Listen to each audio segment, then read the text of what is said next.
رات کے تقریباً 2 بج رہے ہیں۔ ایک مسلمان میاں بیوی سونے کی تیاری کر رہے ہیں۔ ہم بستری کے بعد دونوں بہت تھک چکے ہیں۔ اچانک ایک سوال ذہن میں آتا ہے، کیا بغیر غسل کیے سو جانا گناہ ہے؟ اگر اسی حالت میں نیند آ جائے تو کیا ہوگا؟ اگر فجر سے پہلے آنکھ نہ کھلے تو؟ اور اگر خدا نہ کرے اسی حالت میں موت آ جائے تو کیا انسان گناہ گار شمار ہوگا؟ افسوس کی بات یہ ہے کہ اس موضوع پر سوشل میڈیا اور واٹس ایپ پر بے شمار ایسی باتیں پھیلائی جاتی ہیں جن کی نہ قرآن میں کوئی اصل ہے اور نہ صحیح احادیث میں۔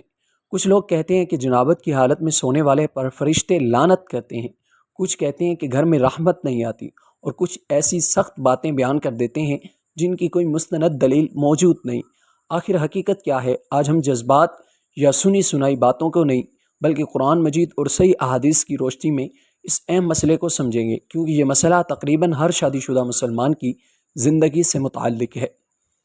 السلام علیکم ورحمۃ اللہ وبرکاتہ۔ ناظرین، اسلام پاکیزگی کا دین ہے۔ اللہ تعالیٰ نے قرآن مجید میں ایمان والوں کو طہارت اختیار کرنے کا حکم دیا ہے۔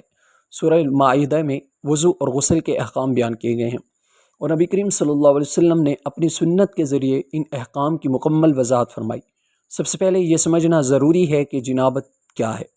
جنابت ایسی حالت کو کہتے ہیں جس میں غسل فرض ہو جاتا ہے۔ اس حالت میں نماز ادا کرنا یا مسجد میں اعتکاف کرنا جائز نہیں ہوتا جب تک غسل نہ کر لیا جائے۔ لیکن یہاں ایک اہم سوال پیدا ہوتا ہے کہ کیا غسل فوراً کرنا ضروری ہے یا کچھ دیر بعد بھی کیا جا سکتا ہے؟ ناظرین، یہی وہ مقام ہے جہاں بہت سے لوگ غلط فہمی کا شکار ہو جاتے ہیں۔ صحیح احادیث سے معلوم ہوتا ہے کہ رسول اللہ صلی اللہ علیہ وآلہ وسلم نے بعض مواقع پر غسل فوراً فرمایا، اور بعض مواقع پر اگر آرام کرنا مقصود ہوتا تو پہلے وضو فرما کر سو جاتے اور بعد میں غسل کرتے تھے۔ حضرت عائشہ رضی اللہ تعالیٰ عنہ اور حضرت عبداللہ بن عمر رضی اللہ تعالیٰ عنہما سے مروی متعدد صحیح احادیث میں اس کا ذکر ملتا ہے۔ اس سے معلوم ہوا کہ اگر کوئی شخص ہم بستری کے بعد فوراً غسل نہ کر سکے تو اصل حکم یہ ہے کہ نماز سے پہلے غسل ضرور کرے۔ البتہ سونے سے پہلے وضو کرنا سنت اور مستحب عمل ہے۔ ذرا غور کیجئے، نبی کریم صلی اللہ علیہ وآلہ وسلم نے امت کو کتنی آسانی عطا فرمائی۔ اسلام انسان کی فطرت اور اس کی جسمانی ضروریات کو نظر انداز نہیں کرتا بلکہ ان کے مطابق احکام دیتا ہے۔ اگر کوئی شخص بہت زیادہ تھکا ہوا ہو، بیمار ہو یا کسی وجہ سے فوراً غسل نہ کر سکے تو وہ سونے سے پہلے وضو کر سکتا ہے اور پھر مناسب وقت پر غسل کر لے، بشرط یہ کہ نماز کا وقت ضائع نہ ہو۔ لیکن افسوس کہ بعض لوگ اس آسانی کو نہیں جانتے اور یا تو خود پریشان رہتے ہیں یا دوسروں کو بھی خوف میں مبتلا کر دیتے ہیں۔ دوسری طرف کچھ لوگ اس مسئلے میں اتنی غفلت برتنے ہیں کہ جنابت کی حالت میں سوتے رہتے ہیں اور فجر کی نماز بھی قضا کر دیتے ہیں۔ یاد رکھیے، اصل گناہ بغیر غسل کے سونا نہیں بلکہ فرض نماز کو جان بوجھ کر چھوڑ دینا یا اس کے وقت کو ضائع کرنا بہت سنگین معاملہ ہے۔ اسی لیے ہر مسلمان کو اپنی نیند اور نماز دونوں کا خیال رکھنا چاہیے۔ پیارے ناظرین، اب ایک اور سوال جو بہت زیادہ پوچھا جاتا ہے وہ یہ ہے کہ اگر کوئی شخص جنابت کی حالت میں سو گیا اور رات ہی میں اس کا انتقال ہو گیا تو کیا ہوگا؟ اس بارے میں لوگوں میں مختلف باتیں مشہور ہیں۔ حقیقت یہ ہے کہ اس مسئلے میں کسی شخص کے انجام کا فیصلہ ہم نہیں کر سکتے۔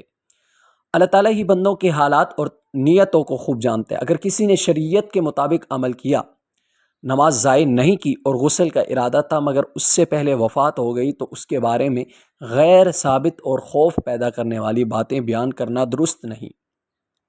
دین میں ایسی بات وہی کہی جاتی ہے جس پر دلیل موجود ہو، یہی اہل علم کا طریقہ ہے۔ اب آئیے رسول اللہ صلی اللہ علیہ وآلہ وسلم کی سنت کی طرف۔ صحیح بخاری اور صحیح مسلم کی روایات سے معلوم ہوتا ہے کہ جب آپ صلی اللہ علیہ وآلہ وسلم جنابت کی حالت میں سونا چاہتے تو اکثر پہلے وضو فرماتے، پھر آرام کرتے اور بعد میں غسل کر لیتے۔ اس سنت میں ہمارے لیے بہت بڑی حکمت ہے۔ وضو انسان کو طہارت کی ایک کیفیت عطا کرتا ہے، جسمانی تازگی بھی ملتی ہے اور بندہ اللہ تعالیٰ کی یاد کے ساتھ سو جاتا ہے۔ اس لیے علماء نے لکھا ہے کہ اگرچہ بغیر وضو سو جانا جائز ہے لیکن وضو کر کے سونا زیادہ افضل اور سنت کے قریب ہے۔ ناظرین، اس مسئلے میں ہمیں نہ شدت اختیار کرنی چاہیے اور نہ بے پرواہی۔ اسلام نے ہمیں اعتدال سکھایا ہے۔ نہ ہر جائز چیز کو حرام بنا دینا درست ہے اور نہ ہر سنت کو معمولی سمجھ کر چھوڑ دینا ایک مومن کی شان ہے۔ وہ رسول اللہ صلی اللہ علیہ وسلم کی سنت کو محبت کے ساتھ اپنائے۔ آج بھی لاکھوں مسلمان اسی سنت پر عمل کرتے ہیں کہ اگر کسی وجہ سے غسل مؤخر کرنا ہو تو پہلے وضو کر لیتے ہیں، پھر آرام کرتے ہیں اور نماز سے پہلے غسل ضرور کر لیتے ہیں۔ لیکن اس موضوع میں بھی کئی اہم سوال باقی ہیں۔ کیا جنابت کی حالت میں دعا مانگی جا سکتی ہے؟ کیا ذکر الہی کیا جا سکتا ہے؟ کیا کھانا پینا جائز ہے؟ اور وہ کون سی 5 عام غلطیاں ہیں جو اکثر شادی شدہ مسلمان انجانے میں کرتے ہیں؟ ان تمام سوالات کے جوابات ہم حصہ 2 میں صحیح احادیث اور علماء کی وضاحت کی روشنی میں جانیں گے۔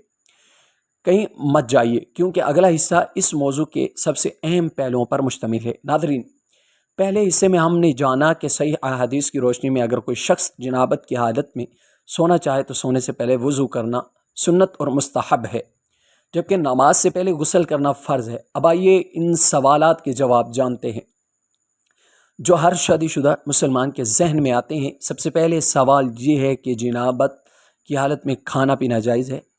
جی ہاں، صحیح احادیث سے معلوم ہوتا ہے کہ اگر کوئی شخص غسل سے پہلے کھانا پینا چاہے تو بہتر یہ ہے کہ پہلے وضو کر لے، لیکن کھانا پینا بذات خود ممنوع ہے۔ اسی طرح اگر کسی کو کسی مجبوری کی وجہ سے کچھ دیر بعد غسل کرنا ہو تو اس کی بھی گنجائش موجود ہے، بشرط یہ کہ نماز کا وقت ضائع نہ ہو۔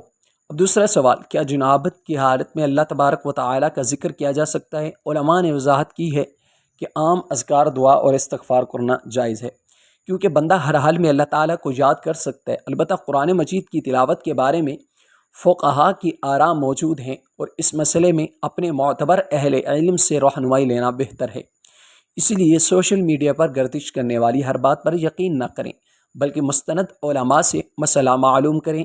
ناظرین، اب آئیے ان عام غلطیوں کی طرف جو بہت سے شادی شدہ مسلمان انجانے میں کر بیٹھتے ہیں۔ پہلی غلطی یہ کہ وہ سمجھتے ہیں کہ بغیر غسل سو جانا ہی حرام ہے، حالانکہ صحیح احادیث سے معلوم ہو جاتا ہے کہ اگر نماز کا وقت ضائع نہ ہو تو کچھ دیر بعد غسل کیا جا سکتا ہے اور سونے سے پہلے وضو کرنا سنت ہے۔ دوسری غلطی یہ کہ بعض لوگ اتنی غفلت کر دیتے ہیں کہ فجر کی نماز قضا ہو جاتی ہے۔ یاد رکھیں، سب سے خطرناک بات نماز کا فوت ہونا ہے، اس لیے الارم لگائیں، وقت کا اہتمام کریں اور کوشش کریں کہ فجر سے پہلے یا کم از کم نماز سے پہلے ضرور غسل کر لیں۔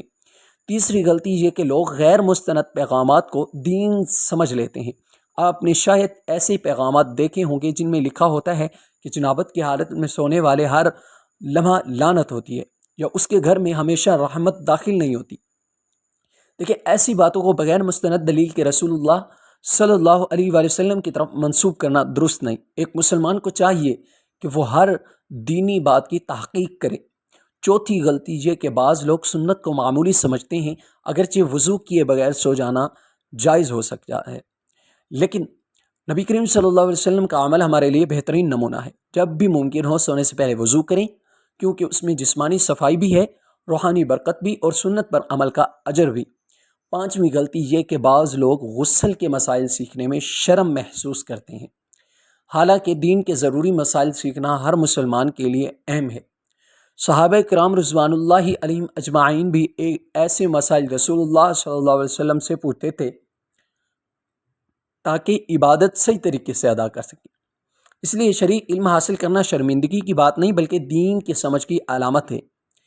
پیارے ناظرین، اب ایک لمحے کے لیے سوچیں، اگر آج رات آپ کو نیند آ جائے اور آپ یہ بغیر سو جائیں کہ شریعت اس بارے میں کیا حکم دیتی ہے، تو کیا بہتر نہیں کہ آج ہی صحیح علم حاصل کر لیا جائے؟ اسلام سختی کا دین نہیں بلکہ آسانی کا دین ہے، لیکن یہ آسانی شریعت کے حدود کے اندر ہے۔ ہمیں نہ تو دین میں اپنی طرف سے سختیاں پیدا کرنی چاہیے اور نہ ہی اللہ تعالیٰ کے احکام کو معمولی سمجھنا چاہیے۔ رسول اللہ صلی اللہ علیہ وآلہ وسلم کی سنت ہمارے لیے بہترین راستہ ہے۔ اگر کسی مجبوری کے وجہ سے غسل میں تاخیر ہو جائے تو وضو کر کے سو جائیں، لیکن نماز کے وقت سے پہلے غسل ضروری کریں۔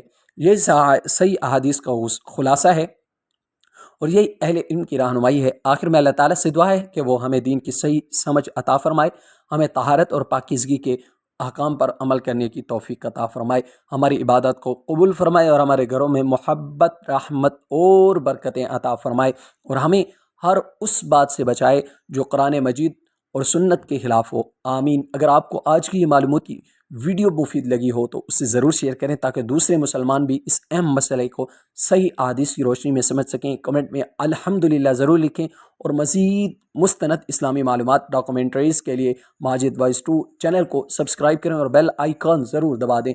اللہ تعالیٰ آپ سب کو اپنی حفظ و امان میں رکھے۔ والسلام علیکم ورحمۃ اللہ وبرکاتہ۔